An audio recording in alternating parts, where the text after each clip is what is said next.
Holy ground is the place where intimacy begins. Holy ground is that place that sets the stage for a deeper communion with God.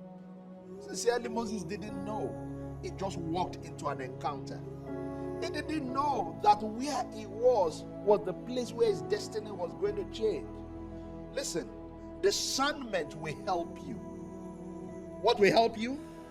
Discernment. Discerning places. Places are not equal, sir. I hope you know that. You say, no, places are not equal.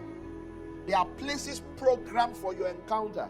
And even today, there are places on this earth that can be described as the mountain of God.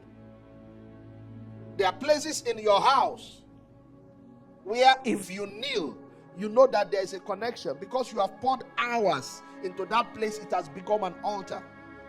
An altar represents an access to heaven.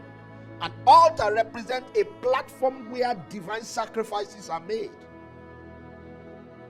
And that's why you shouldn't treat sacred places as common, else they won't answer for you. So where you are standing, that is holy ground. It's your holy ground. Discern people. Not everybody is equal. We are all human beings, but we don't carry the same graces in our vessels. Discern people.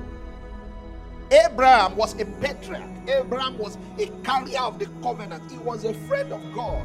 Yet when he met Melchizedek, he knew he had met somebody different he hadn't met before.